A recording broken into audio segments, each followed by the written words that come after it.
I should just give some introductory remarks about this presentation. I too, actually, this presentation is related to something from the same publication, Rethinking Marxism, so this was my contribution to it. I wrote a paper on the television coverage of the war in Iraq with my brother, Rene Gabri. So a lot of the substance of the talk comes from television footage that I recorded for a period of 1 month. Basically recorded, I always record TV, but I sort of methodically captured about a month's worth of footage, just as an archive, but also because I wanted to deal with how the media was representing the war and how shall I put it? It's not really just a question of how the war is being represented through the media, but how the media is representing itself through the war. I guess that's the simple way of putting it.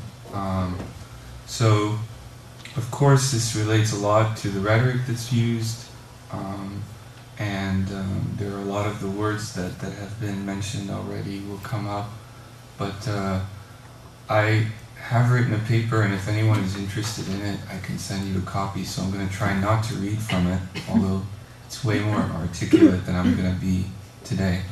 But I think it'll be better if I just sort of speak in as much as I can in a common language that's also, and I'll also try to show as much footage as I can so then we can have a discussion. Initially, when working on the article, the idea was that a kind of video would be made with this footage.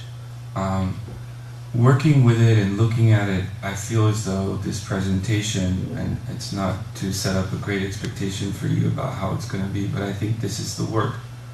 Basically, I feel it's important to show the footage, to talk about it, and then to present kind of a forum for discussing some of this material. And I suppose if there's a sort of implication of what is to be done on the part of artists or media,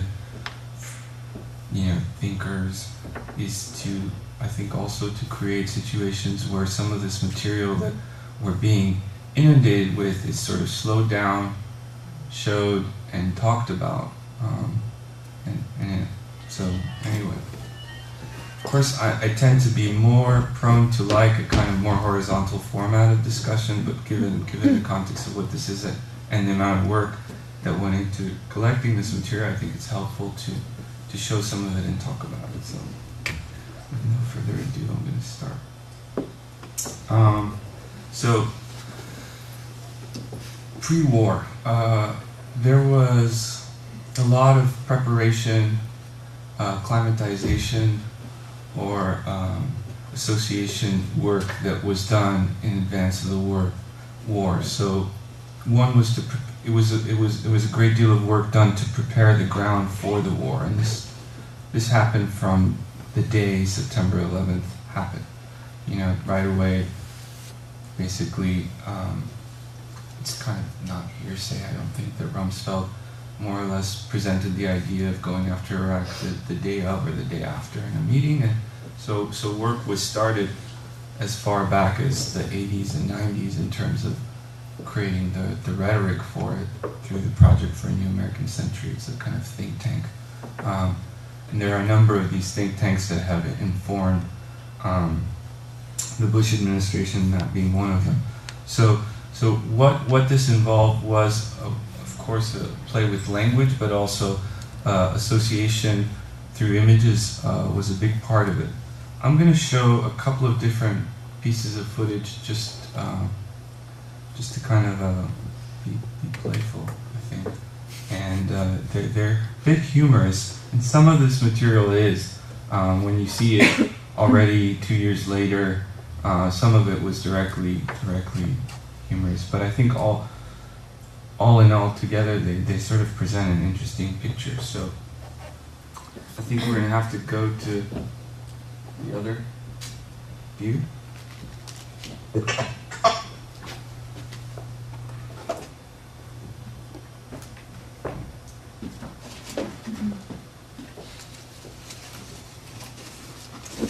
So I have a lot more material than we have time for, so I'm gonna kind of flip through stuff. This is I think this is the most interesting thing to begin with. This was an interview that was done with Saddam Hussein by Dan Rather. He's a prominent newscaster in the U.S. On CBS, and it was aired before the war. So these are just a bit of footage from that. Just last month, we were reporting from here when the UN inspectors made a surprise visit. But you can't see much from outside the gates, and for security, you're not allowed to take pictures. The only way to see it is from space. This is Baghdad as seen from a satellite. A huge sprawling city, bigger than Los Angeles. Tucked hard along the Tigris River is the old palace, the Republican Palace, apparently one of Saddam's favorites, built by the British just after World War I, when they took over what is now Iraq from the Turks. We were driven through the main gates, through several checkpoints, and with armed guards all around, we were finally taken into the palace itself, a place heavily bombed during the first Gulf War. And so some of these issues that I'm going to be raising will recur, but I just want to sort of sometimes note the things that will come back. So there, in terms of climatizing and preparing, much of the kind of angle of media in relation to the war was a kind of a process of educating the public. So how is the media representing itself through the war? I think one of the points is that it shows itself as a kind of a pedagogical, educational resource. So, and of course, the other note to make is this sort of technological angle, how technologically advanced the media is. That's another way it's showing itself. It has these satellite imagery and can virtually take you through. First, convey to them that the people of Iraq are not the enemy of the American people. If the American people would like to know the facts as they are, through a daring dialogue, then I am ready to conduct a debate with the President of the United States, President Bush, on television. I will say whatever I have to say about American policy. He will have the opportunity to say whatever he has to say about the policy of Iraq. And this will be in front of the world, on television, in a direct, uncensored, honest manner. In front of, as I said, everyone. And then they will judge what is true and what is false. Okay, so I just pause it. I know it's entertaining to watch, but for me, the question here is also in terms of how Saddam is being represented as a kind of menacing figure, and you have all of a sudden this scenario where, and kind of medieval also, and you have this scenario where he's sitting in an interview, and obviously very media savvy, and also seems quite reasonable, and offers, instead of fighting this out, why don't we just have a debate? And this point of making a kind of idea of a live satellite television thing is going to get developed even further, but just note the kind of amusement and bewilderment of Dan Rather, because he seems to not believe that he's heard this offer. This is new. You were suggesting, you were saying that you are willing, you are urging a debate with President Bush on television? Yes, that is my proposal. On films, we see that the Americans are courageous. When challenged to a duel, they will not back down, just as the Arabs would not. This will be an opportunity for him to convince the world if he is committed to war. If he is convinced of his own position, this will be an opportunity for him to convince the world that he is right in making such a decision. It could also be an opportunity for us to tell the world our own side of the story and why we want to live in peace and security. واعتقد من حق الشعب الامريكي. I believe that it is the right of the American people, the Iraqi people, and the world that we show our evidence clearly so that they can see for themselves. فلماذا نحتجب عن الشعب لا نظهر أمامه؟ So why should we hide from the people? Why shouldn't we show them both perspectives? We, as presidents, President of the United States and President of Iraq. هذا الذي أدعو إليه. This is what I am calling for. We will either make peace, and this is what we hope for, and spare our people harm, or whoever decides anything other than peace will have to convince his own people with the facts.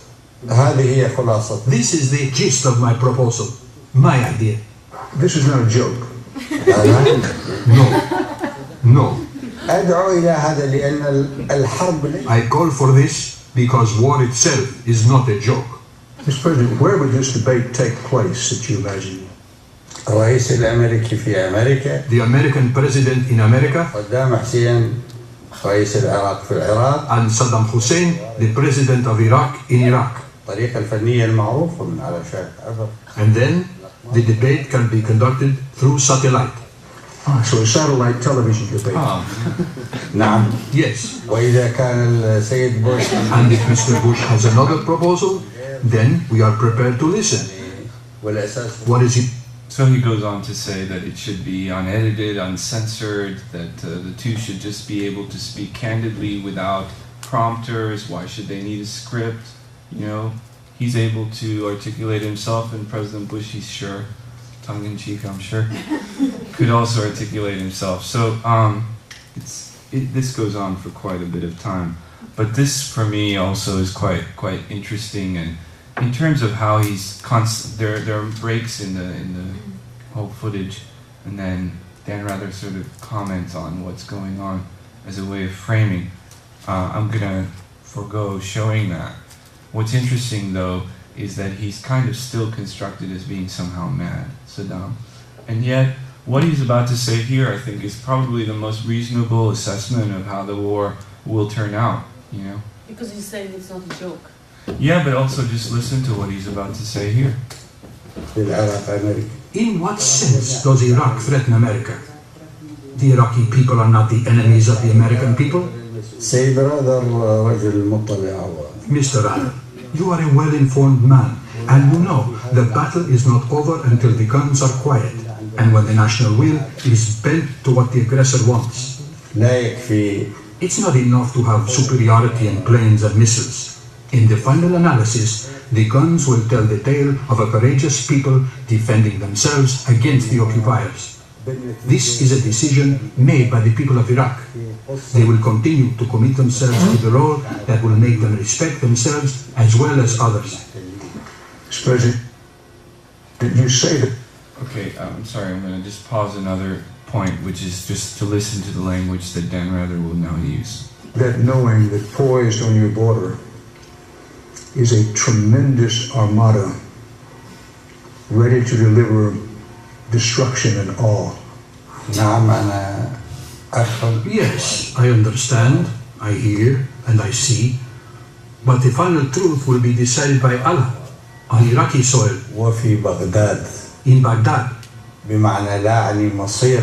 I'm not talking about the fate of Americans in America, but the fate of Iraqis in Iraq, and the fate of anybody who attacks Iraq. Mr. President. Okay, so I hope that seemed clear.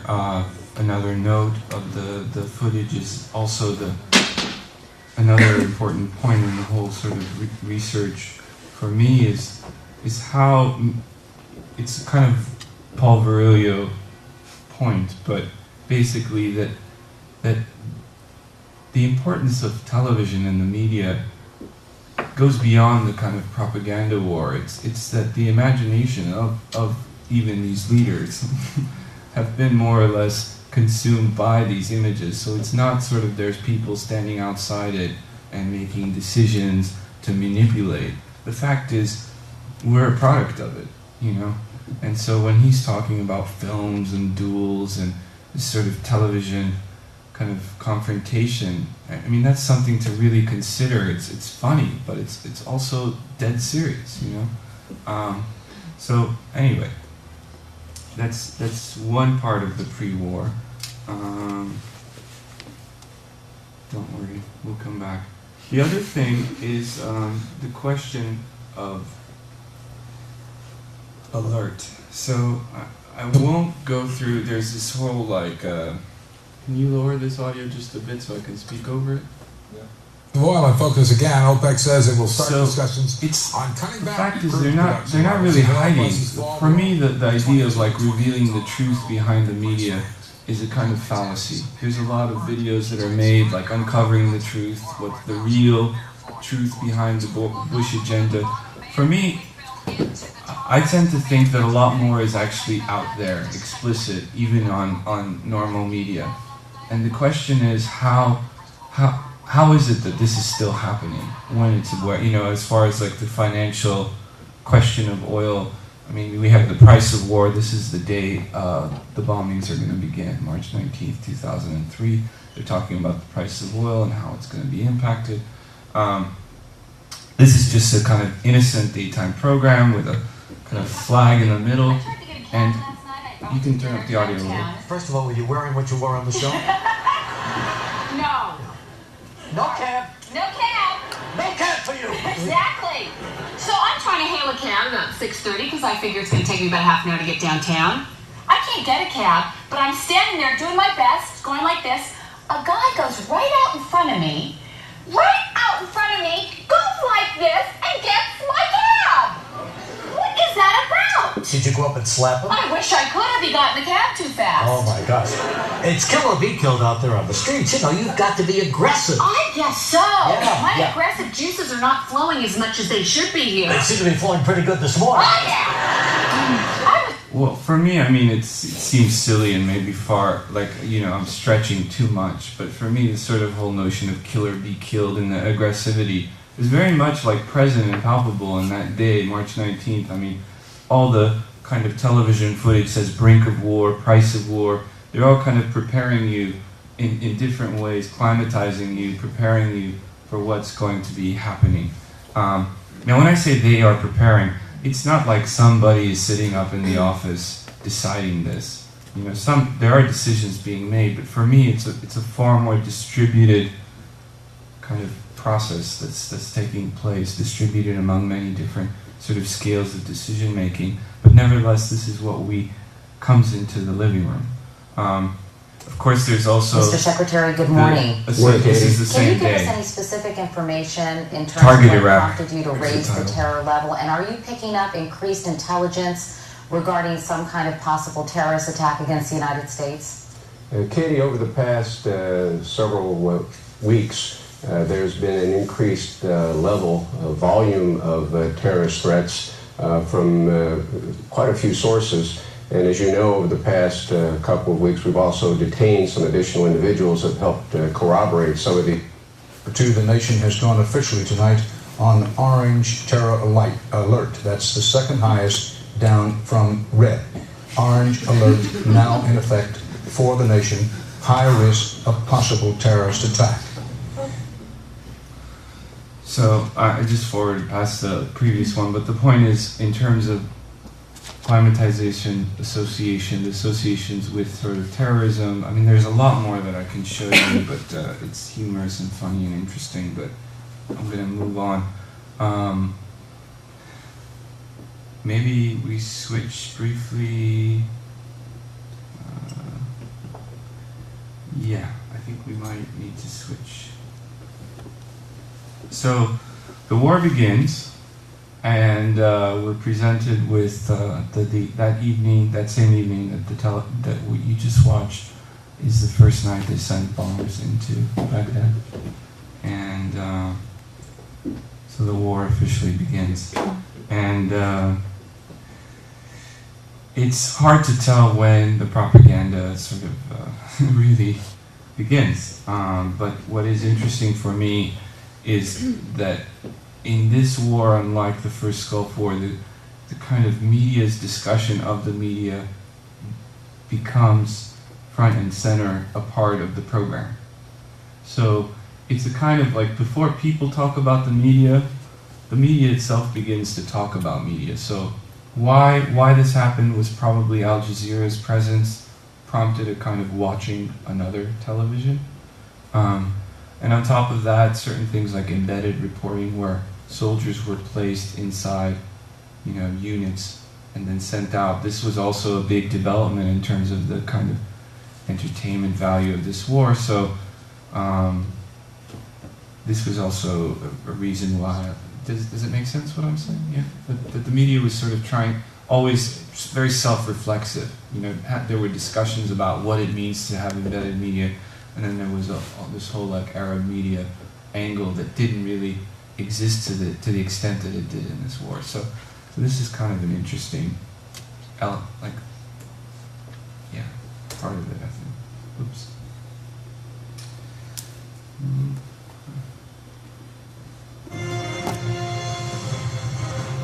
Maybe a little higher? Millions of Americans, of course, are watching this most unusual war coverage, this marriage of technology and war, all day and all night. People in Iraq are getting a quite different version of what's happening from state-run TV as the coalition forces work their way toward Baghdad. CNN's Tim Lister now with the battle by state-run Iraqi TV to try and score psychological points in a time of war. Besides its coverage of the US soldiers killed or captured near Nazariya, Iraqi television has also kept up a steady stream of reports about resistance to the US-led campaign. At an undisclosed location, Iraqi soldiers trample on the remains of a missile, its English-language markings clearly visible. Also shown, damage to a Baghdad neighborhood in a bombing raid. The newsreader says 24 civilians were injured and accuses the United States of lying when it says it's using only so-called smart bombs. And there's more footage of hospital casualties, part of a concerted effort to support the claim that the US campaign is ranging well beyond military targets. Also on the main evening news, what appears to be Saddam Hussein in relaxed mood, meeting military commanders. The announcer says the meeting took place Sunday. There's no way of verifying that, but it's clearly part of a campaign to show that the regime is still in complete control of the situation. To reinforce the point, repeated airings of defiant words from Vice President Taha Yassin Ramadan, his first appearance before the press since the war began. At a later news conference, a taunting distinction drawn between American and British forces. We hope and we wish that we can fight Americans and not the British. But they are aggressive. Many observers are surprised that Iraqi TV is still on the air, pumping out a stream of patriotic songs and scenes when not carrying news reports. US Defense Secretary Donald Rumsfeld says it's risky to attack the television station and its broadcast facilities. They have put their communication systems in downtown Baghdad and commingled civil actions, civil activities with military activities. And they've done it in very close proximity to large numbers of innocent men, women, and children. In the battle for hearts and minds, the main evening news from Iraqi television also gives extensive coverage to anti-war demonstrations around the world, including in the United States. No opportunity missed to persuade the Iraqi people that there's universal international condemnation of the American-led campaign. Tim Lister, CNN. Propaganda Wolf is a fabulous thing to watch unfold. It's just the most interesting thing in the world. And we're seeing extensive propaganda, of course.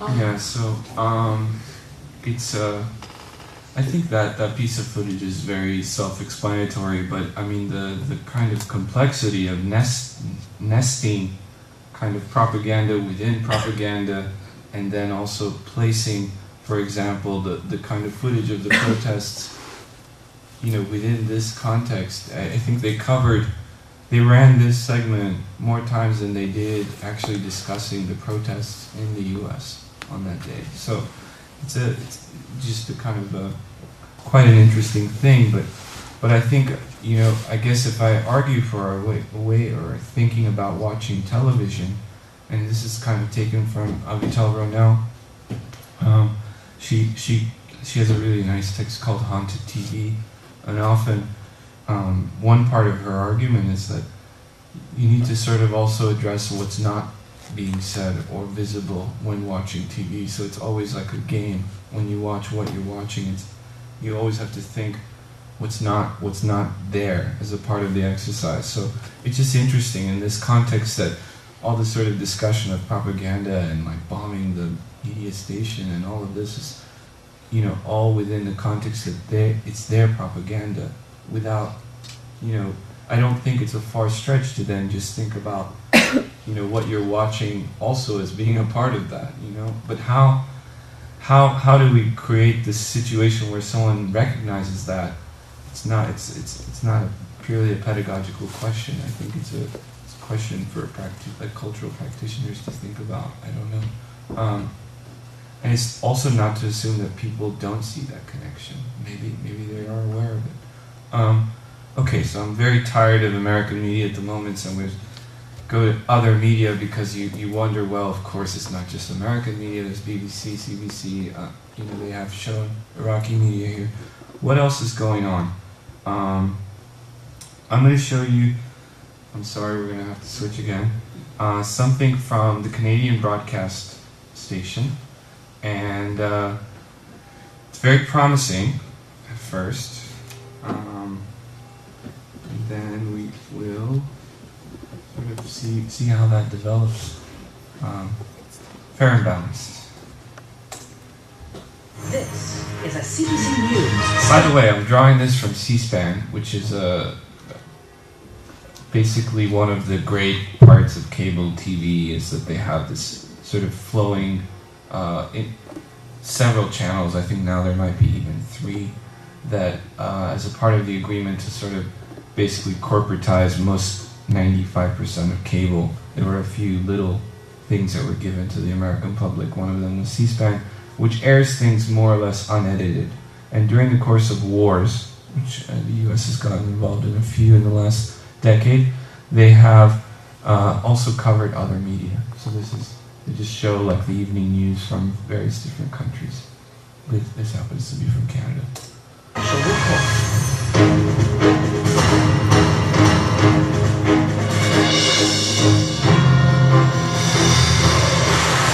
For me, I think the question here is, on the one hand, I'm already disturbed by the beginning because coalition forces have begun striking selected targets. It more or less uses a lot of the same kind of tropes.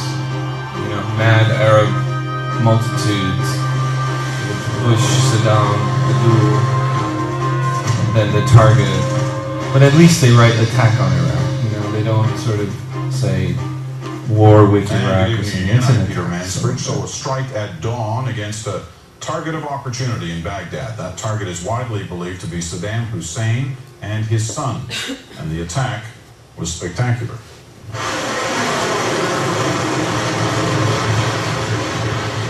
Numerous missiles fired from a Navy destroyer called the USS Donald Cook. At the same time, U.S. fighter jets taking off from bases in the region. And in Baghdad, this was the result.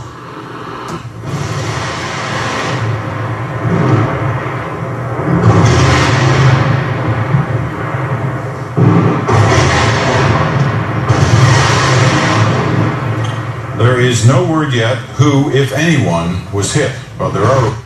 Okay. And then discussion of the footage also, same. Different rumors on forces of the son, with one of the sons of Saddam Hussein. This is what is airing right now in Iraq, where it's coming up on 8:15 in the morning. Now, this isn't that unusual, believe me. If you've been to Baghdad, you see this going on a lot. It's like a continuous infomercial. It's always playing on at least one of the networks as a tribute to Saddam Hussein. I'm not sure if this is that particular one, but there is one that goes over and over again with one of the Iraqi singers praising Saddam Hussein, showing pictures of him being applauded and celebrated by Iraqi citizens. So I'm going to read a bit here. So one could go into more detail to explain or show how many of the mechanisms of the American television news are repeated. The paternalistic anchor, the sidekick commentators, the military experts, the on-field reporter functionary based in Kuwait, monitoring contacts, quote-unquote, and equally dependent on official sources. The live updates of what's playing on Iraqi TV, of course, all of it is a bit more restrained, all less enthusiastic, more informed by the sentiments against the war. There's actually talk about a demonstration in Vancouver. And overall, it's more skeptical. But more or less, the hows of the entire production are not too different. Of course, the production value, and it is fundamentally a question of value, or value as it questions that pertains to the media, to the news, is lower. Instead of the dedicated field reporter in Baghdad, we are presented with the pre-recorded voice of Tamara Al-Karam, a freelance journalist narrating the still city. It gets a bit poetic, so I'm going to go. And arrive to what I think is the most interesting, which is this sidekick.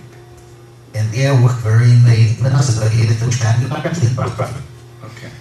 So let's see what he's going to say. He's going to actually give us some idea of what prompted the initial Gulf War, which is as candid an assessment as I've heard, and it sounds really good to my ears when I hear it. If that in fact does happen. A huge shouting match with the son of the emir. Okay. Unfortunately, I just realized this is stupid. It's edited wrongly, and I don't have the proper piece of it. But I'll describe it to you. It's not so exciting necessarily to hear, because you're going to hear the juicy part of it.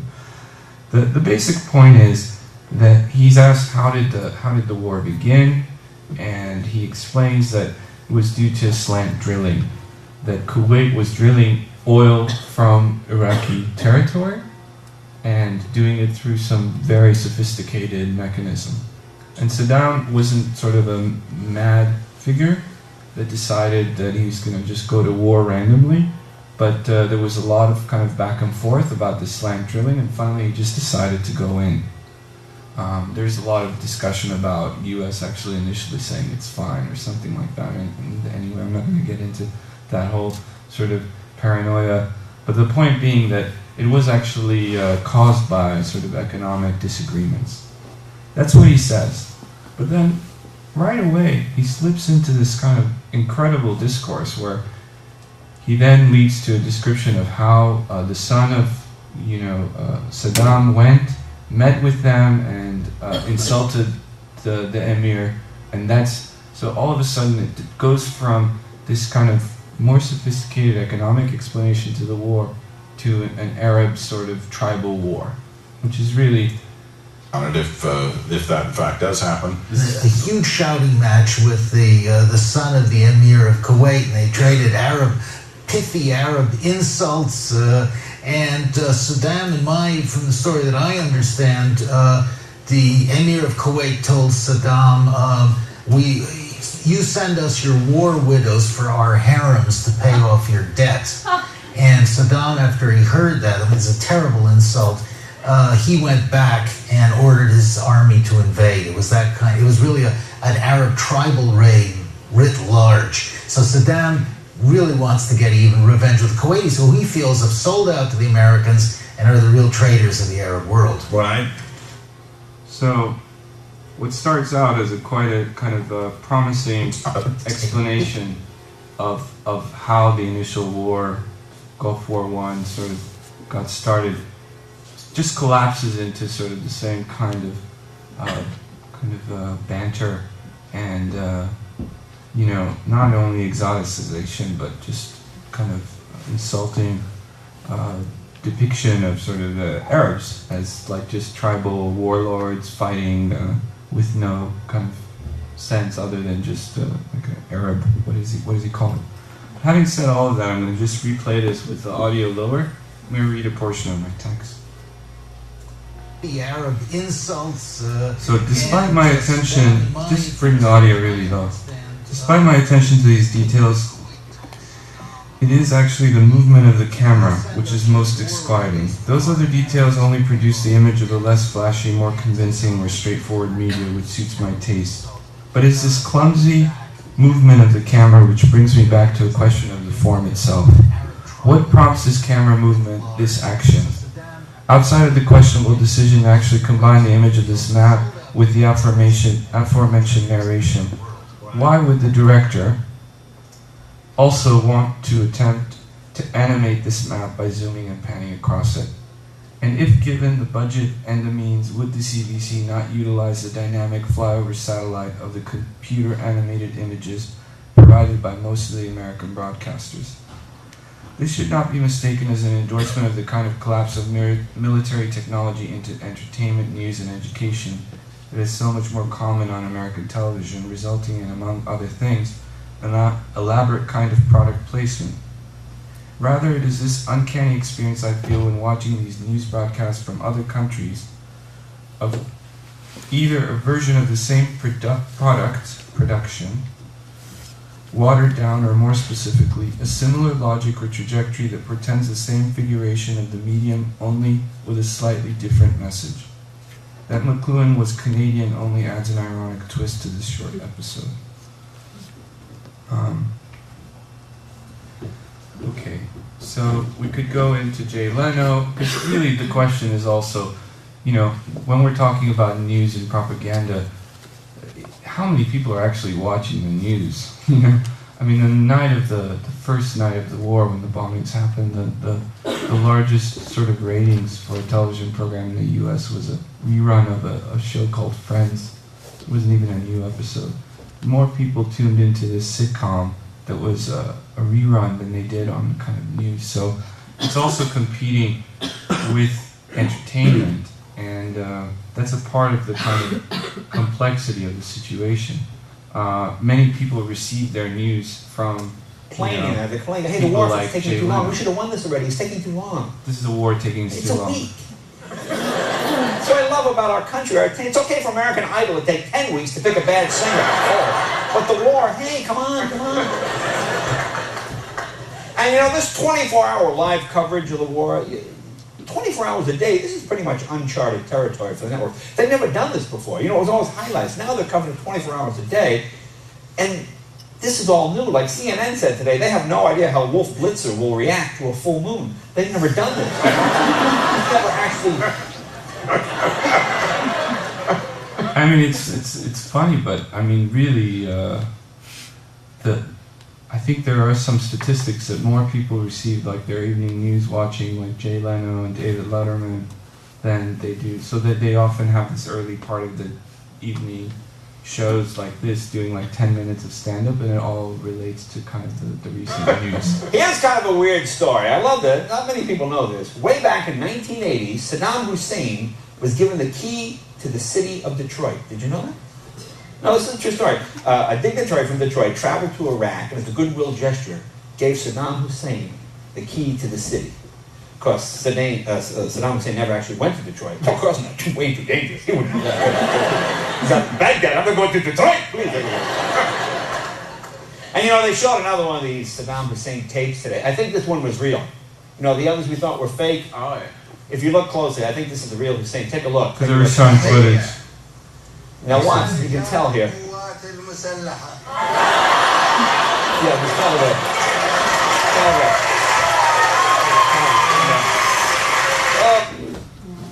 Yeah, so I mean, the kind of question of well, how things get nested and and images get produced. So, wow, I'm sure a lot of you are familiar with shock and awe. Dan Rather used the word in terms of acclimatizing awe, but I'm going to show you a bit of it, just to kind of prepare you for the next phase of the discussion. So we have to switch to the computer. So most of you are familiar with shock and awe, I assume. So I'm not going to go too much into it, but it must have been one of the most sort of advertised events of I mean, more than a Super Bowl or something, because really it was already in newspapers for months. This sort of that the military was preparing a big devastating attack. And the question for me watching this is, who's the intended public for this?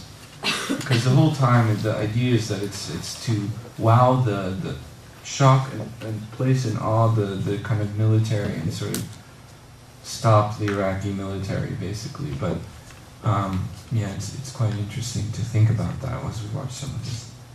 Just listen for a moment here.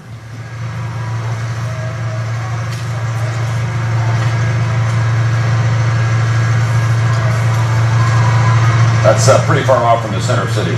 Peter Arnett. There is a lot of action in that area in Saddam International Airport. We talked earlier about the palaces in that region, the Republican Guard unit there.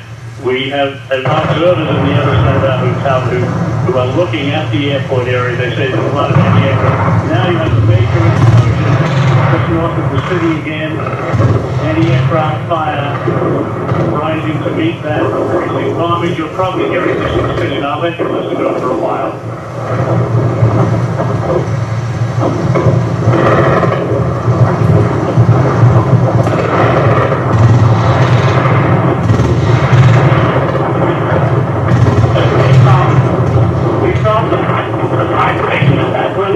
Almost knocked me off my feet in the hotel room here. This was a major building in the presidential palace opposite three major buildings. Four, Tom, hit a mile away from us. You'll see the pictures now. There's considerable smoke. There were four buildings, two of them prized possessions of President Saddam Hussein, Tom.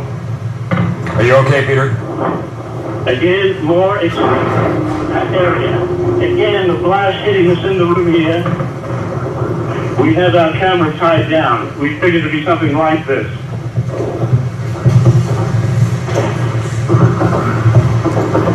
Seems like cruise missiles probably, Tom, because there's no sound of aircraft. The sky now black with smoke in front of us. Just across the Tigris River here. Violent explosions, more. The sky lit up. Huge explosions. Blowing apart the prized presidential compound of Saddam Hussein. Many of his major administrative buildings going up in smoke and fire, Tom. Again, another. Just disintegrating right here. Bigger than the Gulf War, Tom, the first Gulf War, much bigger, these explosions. This is shock and awe, Tom, for the population of Baghdad. Shock and awe, indeed. The overture is over. This is the main piece of shock and awe. Come in, please. Just go ahead, Peter. You have charge. Much more intense. So, I think I won't turn on the light because we just continued. But the point there for me is just when we talk about show of force, the emphasis should in this case definitely be on the show. And for me, I think it was clear that there was a kind of intention behind this campaign that was not only directed towards the Iraqis, but actually more towards Americans. And it really was a show. Didn't have the surprise of September 11th, but it doesn't take a genius to imagine that there is a connection between the two events and that they were it's a kind of like a visual kind of retribution or warfare or sort of even the fact that it falls short is not necessarily falls short of arriving to the same degree of force or power as the events of September 11th is maybe one could argue also intended. So the question of who watches TV, I've said already that the media watches TV, but they become quite interested in and Ari Fleischer actually right after Shock and Awe, he gives a press report and he makes the connection. Let's not forget, that 3,000 people died in New York and all. So the question of association is constantly at work. So who watches TV? Media is interested. Has the president watched any of this? Has the president watched any of this? Events in Baghdad, do you know? Obviously, the president, having authorized the mission, was aware of the mission, knew when it would begin, etc. I don't think he needs to watch TV to know what was about to unfold. The president's approach is to gather the information about what is happening in its totality. He receives the information from his advisors, people who have a sight on all areas of what is underway. The President is aware of course, the American people as they watch these events unfold, but he gets his information in totality. And may I follow up on that? The President has spoken many times of the special burden and the special responsibility he has as Commander-in-Chief of sending young Americans into harm's way. And has he ever spoken of he's also talked about liberating the Iraqi people from this brutal regime. But have you heard him talk about this other responsibility which may weigh on him heavily today, and that is for the death of innocents, for the Iraqi moms and dads and children who may, despite our best efforts, be killed? There's no question about that. And I think the President worries about it from 2 points of view. One, in terms of the present mission.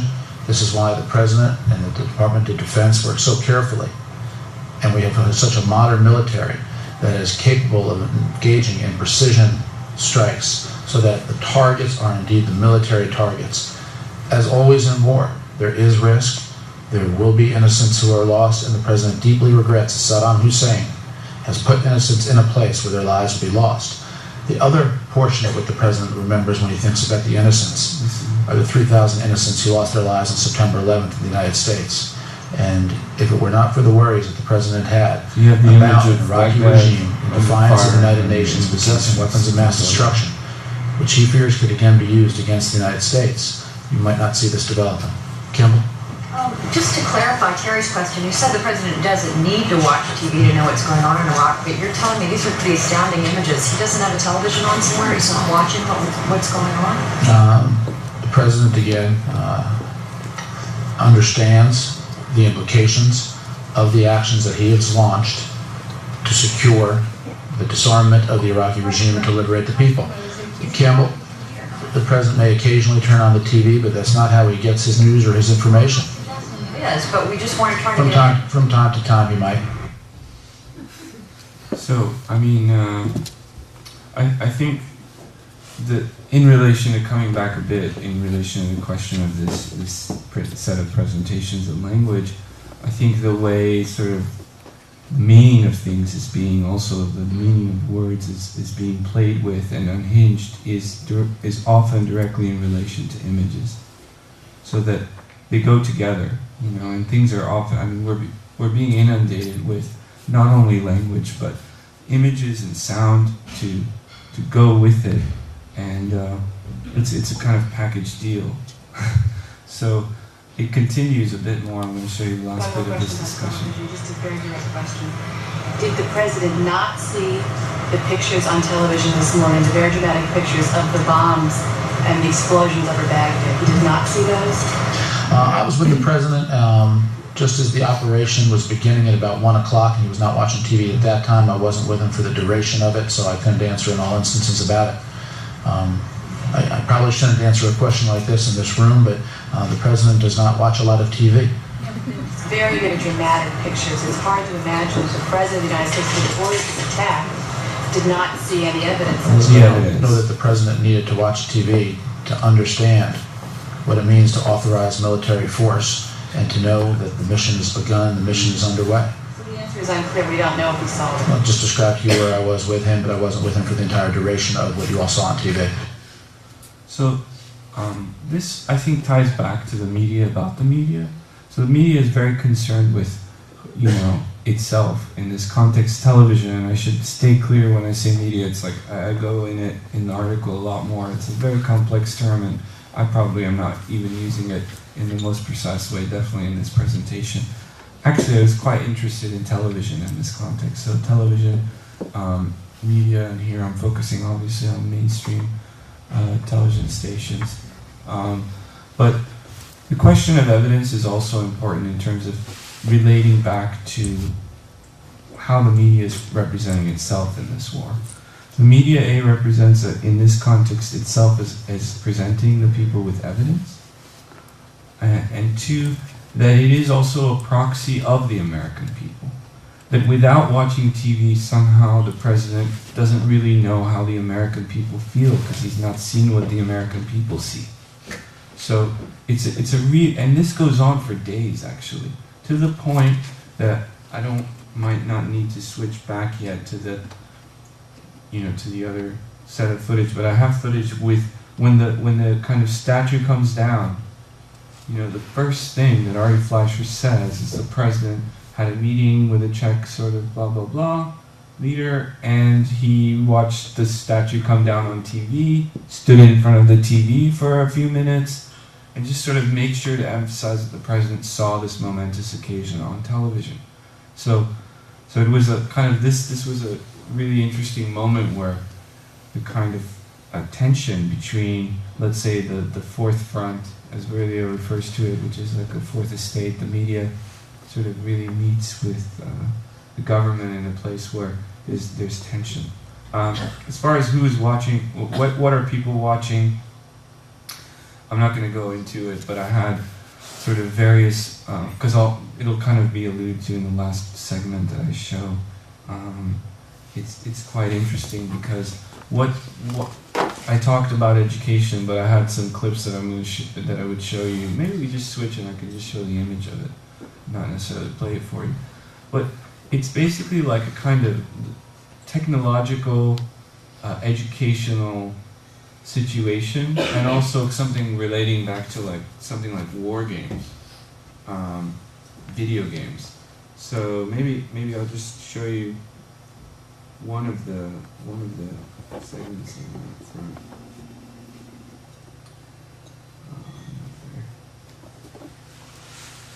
Okay, so this one is probably the most interesting in this context, so I'm going to show it to you. This is about the kind of new vocabulary that we're being presented with, but you often had this kind of, let me go back, you had this sort of new vocabulary, telestration in video games.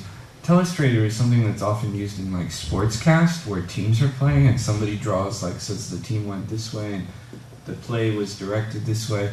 And so you had this kind of normalization of the war through these generals who sort of, like coaches who might do on sports programs, sort of plot out what's going on a map. And it's this is one example of it. In general, speaking about what's the most significant thing, I think we need to realize we've got a lot of new names and a lot of new words in our vocabulary now, and I'm going to go quickly.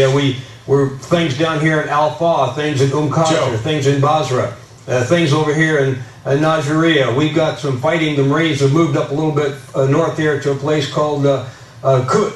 We've got Karbala. We've got Najaf. We've got Mosul, Kirkuk, Tikrit, H2, H3. Geraldo just pointed out, no name, but 101st over here. And when you look at this is a very, very busy map. 3rd Infantry Division moving, 101st moving. We're not certain who's coming from H2 and H3. Marines moving up here. The British down here in the corner by Basra, 173rd. That you can see just looking at this how busy that is, and in all it represents the fact that we're pretty far in there, and we're getting our forces lined up and we're getting ready to go. And I'll move right forward here to the next map because all roads lead to Baghdad, and we're not quite. So you know they do also the flyover. Oh, this part is really. I should play this. Be particularly attentive to these rivers that we have here, because at some point when we start moving against forces, and it doesn't have to be right. So that one seemed like a sports analogy, but this one is even more over right here in Baghdad. When we start engaging the enemy, we would like to have him have a river behind him so that he essentially has no place to go. We want to box him in to barriers, barriers like rivers, or like plains, or like marshes, where he doesn't have anywhere to go. We can get him in a position, and we can start hitting him. So I'm showing one general representation here, but that really reflects the same way anywhere around the country. Now, this is Fox News, so it's owned by Rupert Murdoch. I think Sky Television is also owned by Rupert Murdoch. But this is a kind of more right-wing media in the U.S., but for me, I mean, also looking at CNN and a lot of, like, even the Canadian broadcasts, I mean, there are differences for sure, but it's actually quite nuanced, the differences. They're small. They're not, the same kind of general thing happened on CNN all the time. In fact, I can't remember his name, but the guy ran for president. He was so popular. Then there was also, the kind of this is point out that where they show the military weaponry and run you through what it does, like a video game. And then, there were also weather forecasts the whole time of the Middle East. So you had kind of a weather forecaster that would basically stand and tell you what the weather is going to be in Baghdad today, and there's storms, and I mean it was pretty gruesome to sit through. So we're getting towards the end, so don't roll around too much.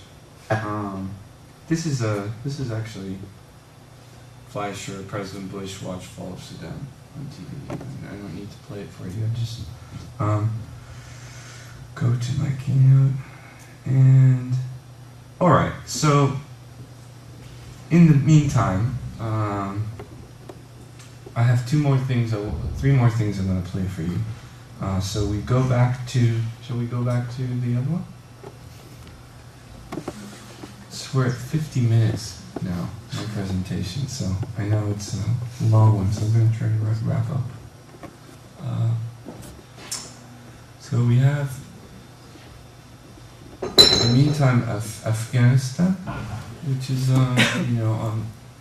also disappeared out of the news, but occasionally on C-SPAN you might catch something. And what I thought is interesting is what this little blurb.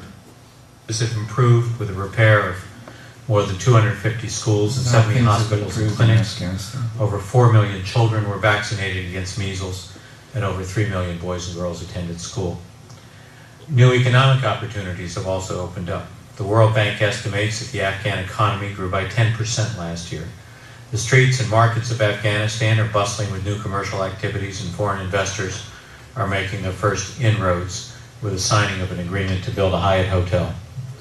There is much to build on, but there is much that remains to be done.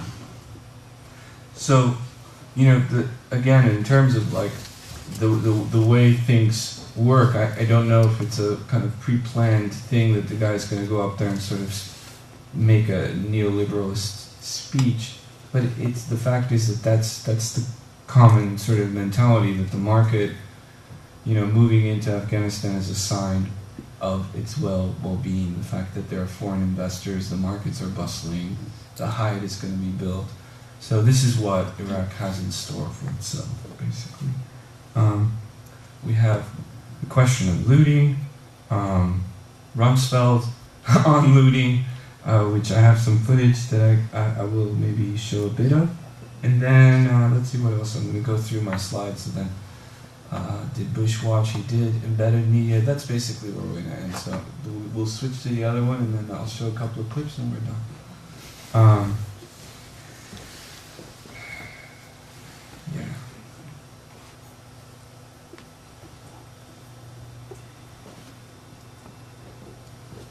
So, somebody remember the order of one? Okay. So I'm going to show actually two things, and this is it. These two I think are quite important because they bring some things to clarity in terms of what the kind of position I'm trying to make. This is actually again on C-SPAN. It's a behind-the-scenes interview with Donald Rumsfeld, a day in the life of. And again, for me, this question of like behind-the-scenes documentaries that are nested in DVDs, and the question of like revealing the hidden truth, going, the sort of behind, it is quite a problematic term for me, and I just don't really believe in it. So I don't know. I've talked myself out, so I'm going to just show the couple of footage, and then we can talk in the discussion. Okay, but this is nice. The reality of 24-hour news and 7 days a week changes things. It's very central. The discussion of the media in this war is more important. It seems to make things more important than they are. They are dramatic, and they're instantaneous, and then they're gone. They're transitory. And before, you wouldn't have known those things for a few days. When I was a youngster growing up, we'd go to the movies once a week to try to see the news of the week in review, where they take the whole preceding week of the war, World War II, and put it in 15 minutes before you'd see the movie. And that was what you saw. There weren't television sets. We didn't have television sets or anything like that. We could listen to the radio some, and the newspapers reported things days late, heavily censored. But this conflict that the world saw, and they saw because the access was given to so many hundreds of journalists, and accepted, I should say, by journalists to go out there and to report it. So I think it'll be interesting to see when it settles out what the history will say of that. But I think it was a significant event. Thanks. If I could have one last question, just you're here at a standing desk, which is fairly unique. Why? I don't know. I don't like to sit. I like to get things done, and I work better standing up. I stand up all day, 12, 13 hours, and enjoy it, feel good, and it works for me. And it should be noted that I just didn't show it, but prior to that, he's asked if he watches TV also. And he says he's too busy. He's a busy guy, works really hard, wakes up at 4 in the morning. So this is also a part of the representation of like the kind of Bush consortium, that they're sort of hard workers, don't really have the time to watch TV, which sort of goes against some of the pressures of the media. But the most important moment of this thing, it follows him through the hallway, you see what's going on, and you arrive at this scene which seems closer to sort of the way you experience films maybe. There's a kind of television set, they're watching TV obviously, CNN is on, and they arrive here with there's Wolfowitz, the press, other press people, and you'll know who the other person is, I suppose. Okay. So you got the, yeah. You have that? Okay, good. Did you actually see this, or did you just get the verbal? This is a text that was written in Iraq by some group of people that he's reading. Oh, this was released by all these people? Right. By Iraqis. So you're one first name? Thank you. It's a 13 points. Okay, and you don't forgive them. That's all points. Okay. Thank you. This, by the way, was not stimulated by us. We sort of, I think, slightly tried to discourage it and insisted. We slightly tried to discourage it. He's one of the chief architects of the whole. How many women were there? I don't know. So how he represents himself, how many women, he's curious about the women, he's a real... Respect for the role of women. At least one. Ren Frankie was there. I think there were the handful invited, and I think 3 or 4 men. She was great. Who is she?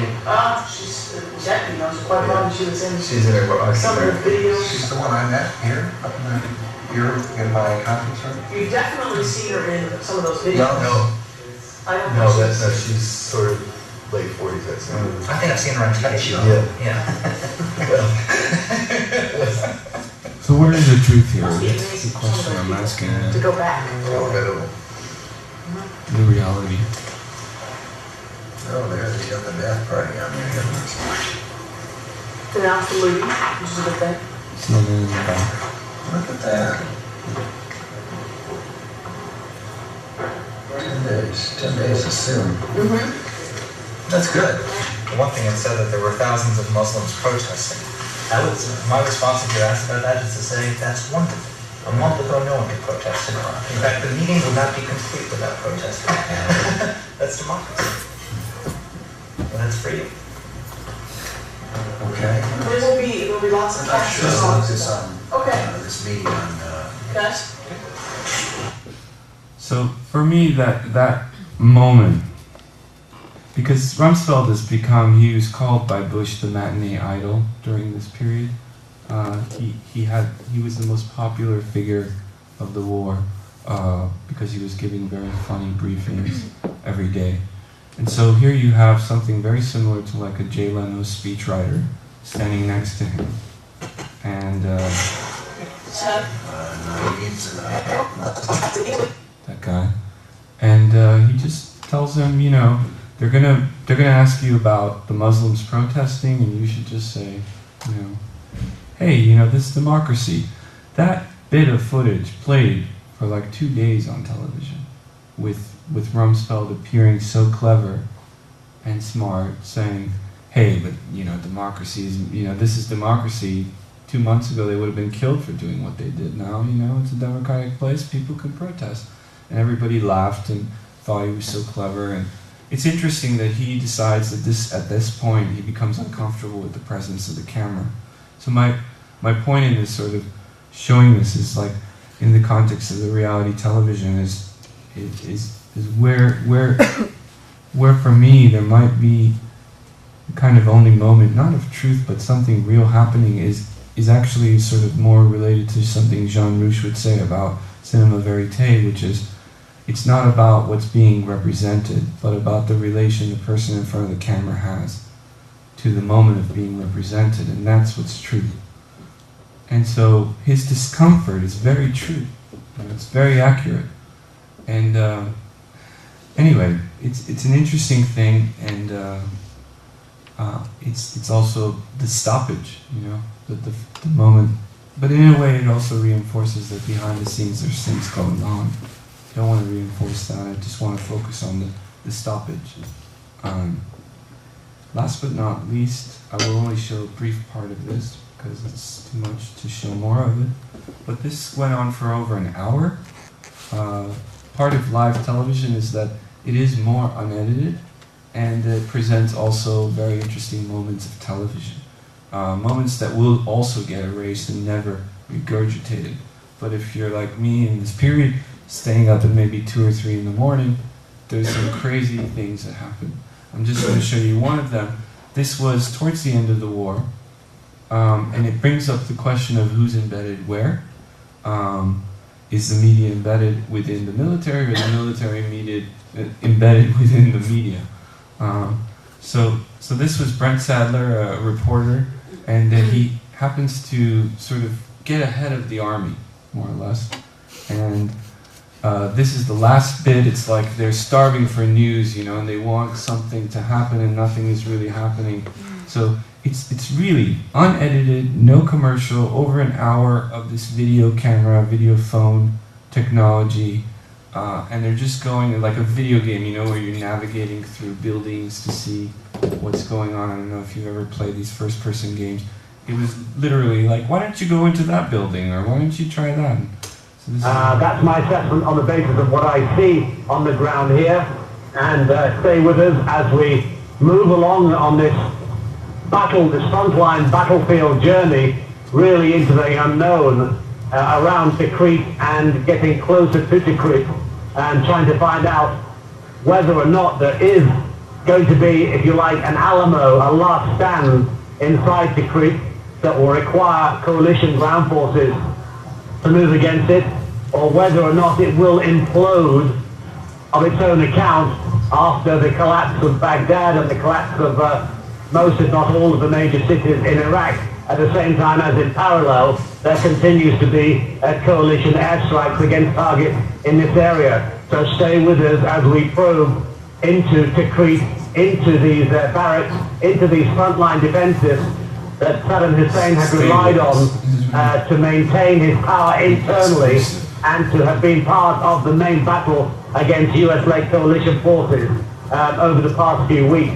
The overall impression, as we've seen over this last couple of hours, is there has been a wholesale abandonment of positions, that the Tikrit, the battle, an expected battle for Tikrit, may already have passed, that there may already be no significant conventional military defenses intact in position in Tikrit. Until we can get eyes on the ground in there, we won't know. And you know, we're telling you this story in the absence of any coalition advance unit.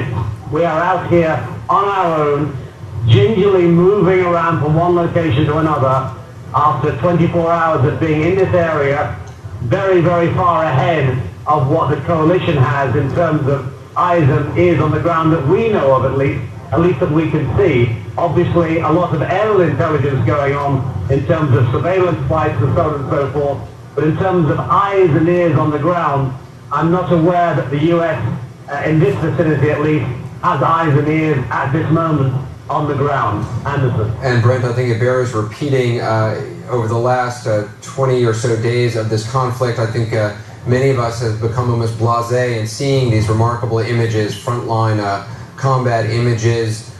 We saw weeks ago Walter Rogers charging with the tip of the spear, as they call themselves, the 7th Cavalry charging through the desert.